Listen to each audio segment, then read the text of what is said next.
test flight natin, ha? Ito yung first follow me test flight natin. So, sunod ka lang, ha?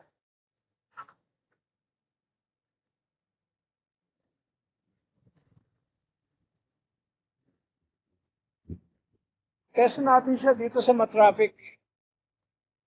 Kasi,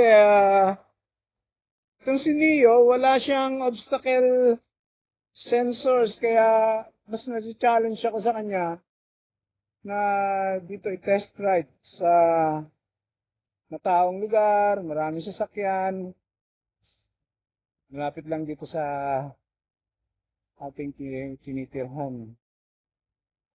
Kanina na-test ko na siya eh. Mas maraming sasakyan kanina. So, kakaliwa tayo dito para mag-ikot tayo dito sa Paco Park. Ayan o, kita nyo, marami tayong nakakasabay.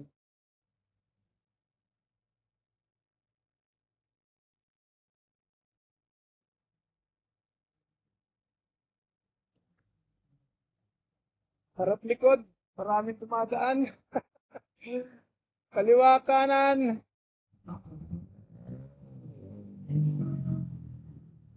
Ito tayo.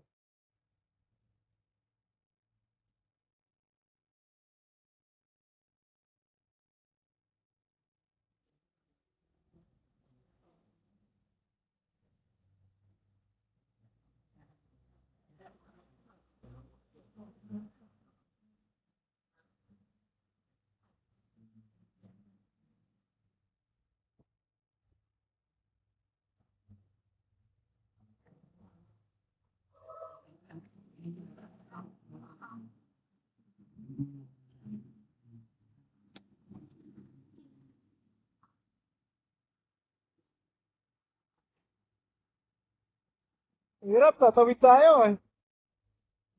Kailangan natin palampasin yung mga sasakyan na to. Basta dyan ka lang, relax ka lang dyan.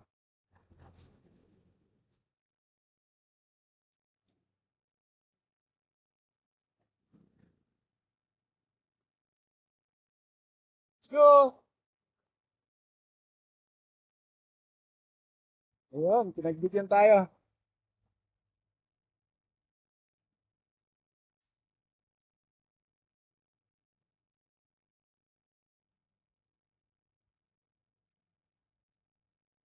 Ikot tayo dito sa Paco Park.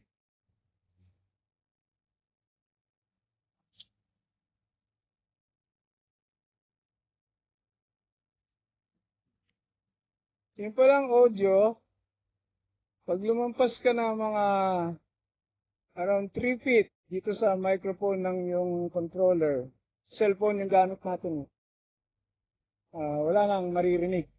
So hanggat malapit ako, meron tayong maririnig na boses. Pero yung ingay ng drone, wala tayong maririnig. Diretso tayo ng Padre Paura. Hop, stop. Yung mga dumarating. Tara, diretso lang.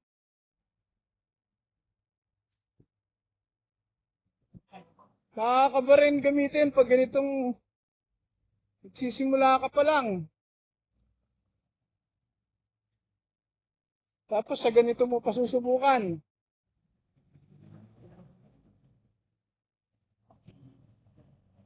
Sa dulo nitong street na to, maaabot tayo sa corner, hindi naman sa dulo, sa corner lang ng Top Avenue. At palagay ko, subukan pa rin natin. Wala pa naman naninita. Siguro, bawal din naman magpalipad ng drone dito. Delikado rin eh.